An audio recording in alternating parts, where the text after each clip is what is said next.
All right, so I kind of want to wrap up on this topic with kind of my outlook for the future. I don't know if it's necessarily a prediction because it seems pretty clear what's happening.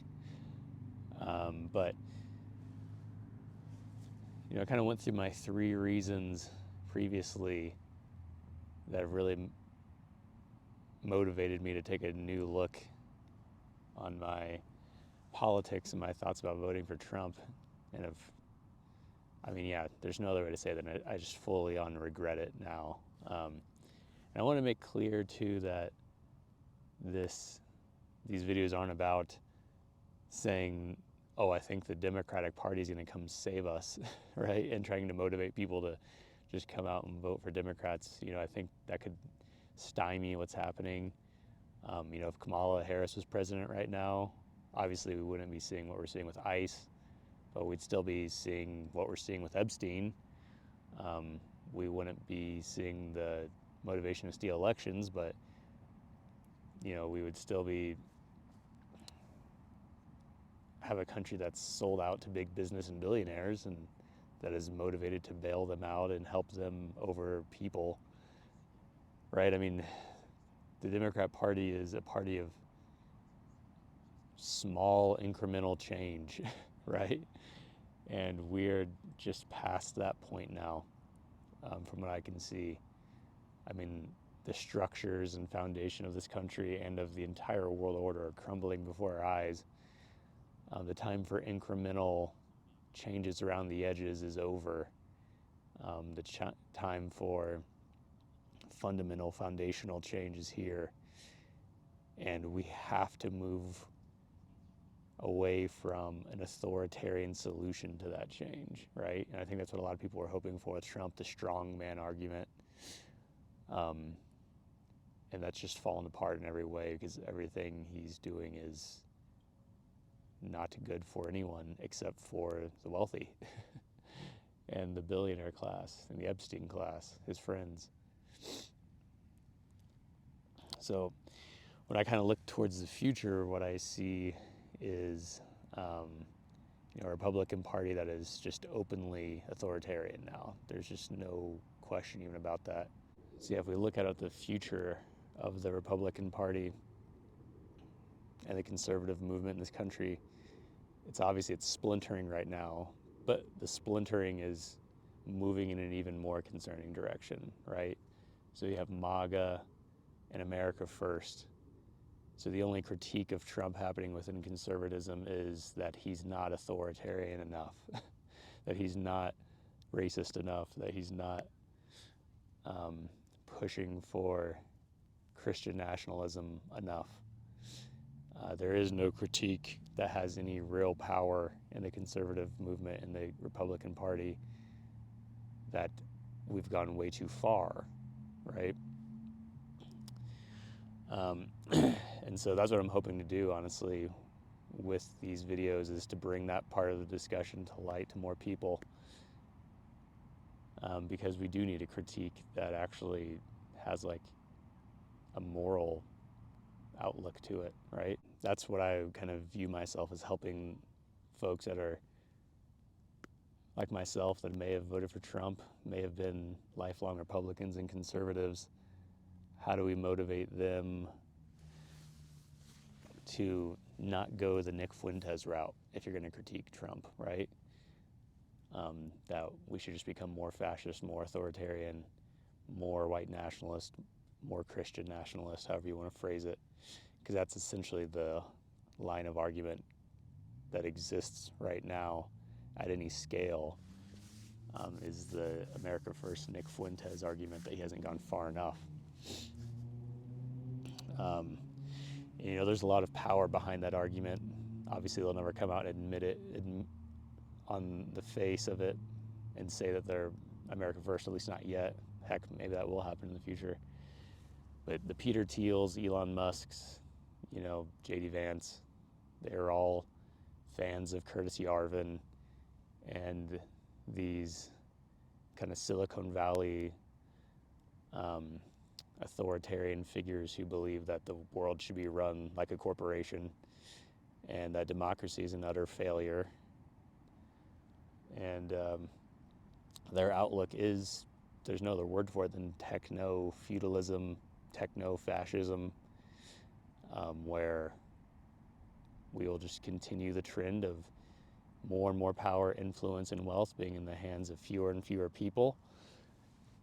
And the most choice you'll have is to pick which trillionaire feudal lord you want to live under. That's really kind of where we're headed if we take their worldview to the fullest extent, right? A total Palantir-driven surveillance state, the Patriot Act, we've already known about that for 15 years from Edward Snowden. It's just going to get worse.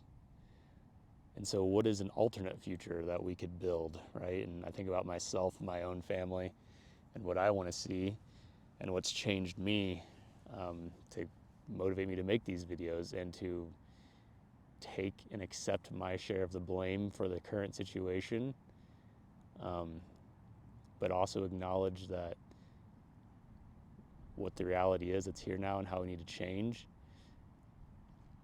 and help others to see it the same way, because I fundamentally believe people are capable of positive change, and we should offer forgiveness, right? And I'm not asking for that in this video necessarily. I take full responsibility, for my votes, but I seek change now myself personally, and I want to see that reflected in the world. So I'm trying to start with myself first. And my family is mixed in terms of, my wife is Korean American.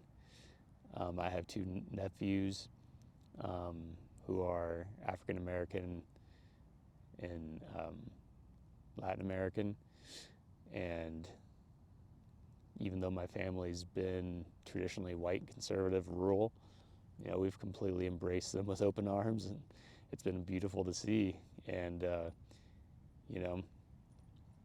if we can get past the rhetoric and propaganda and allow the good people of the world to pull the arc of justice in the right direction, I believe that can and will happen. And that's why overall I'm an optimist. And that's why I want to make these videos, is to spread optimism and hope, but also give legitimate reasons for why we must change, right? So with a mixed family like that, and with my wife being Korean American, we plan on having kids, absolutely. And so my kids will be mixed raced, and I do not want to see someone like Nick Fuentes have influence in this world.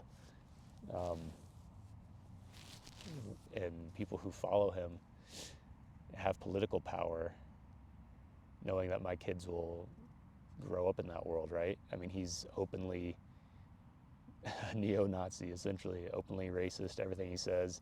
Whenever he gets cornered on it, he's incredibly intelligent, right? Incredibly well-spoken, and incredibly good at, verbal tricks and rhetoric to make it sound like his things, like his viewpoints are digestible. And he's very good at doing that when he's pressed and interviewed. But if you just listen to his ramblings on his Rumble, I mean, it speaks for itself what his real thoughts are, right? And it's not like I can sit here and go back and forth and say he's right or wrong on this or that topic or political or policy statement or viewpoint, or who runs the world and who doesn't. But fundamentally, obviously, if you just take the summarization of all of his viewpoints in, I mean, it's definitely doesn't seem to be motivated by hope and love for other people. It's motivated by a want to control and condemn others and hate others and spread that into the world. So it seems pretty clear, which side of the aisle he falls on, which is everyone who looks like him or like me getting more control and influence and power in the world, and everyone who looks differently getting less.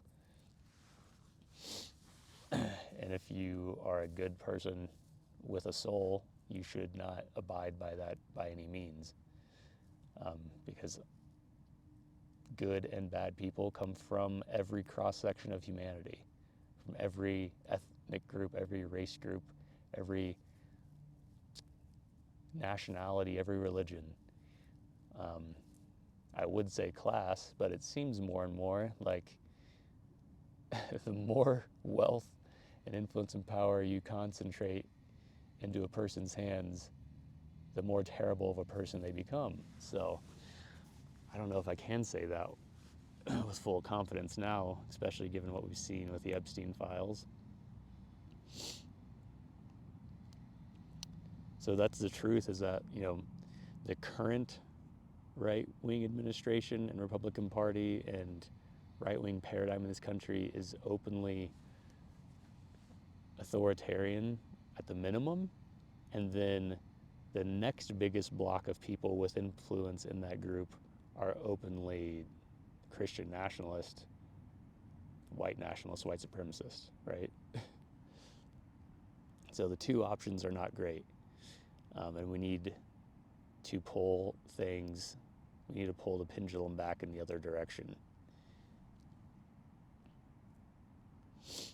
And as I said too, right, I mean, this is not some rant for that we should go out and just unanimously vote for Democrats, although that might have to be the strategy just for this year for the midterms to stymie the bleeding, right? But like long term, the problem is much bigger than Democrats or Republicans. We need foundational change in this country and across the whole world. And, the more I change myself, the more I think about what that looks like. I don't see any other way but taking power, influence, and money away from the 1,000 or so billionaires and world leaders at the top and bringing that back into the hands of people. Whatever ism you want to attach to that, I really don't care, but that's personally how I see it. The time for a correction, a redistribution, a revolution, whatever word you want to use is now. The time for incremental change is past. The time for fence sitting is past. And yeah, if we want to see a better world in the future, we have to put the bulk of the world's resources and power in the hands of the most people in the most decentralized way possible. That seems like the only answer. And you can see I'm sitting in the park right now. I mean, it's a beautiful day, and there's people walking around enjoying their day. I mean, I fundamentally trust the average person more than I trust a person with power, influence, and wealth, with large amounts of it, whether that's a politician, a leader, a corporate CEO, a billionaire. I have yet to be very disappointed with average people. I mean, we all have interactions that we wish were different, but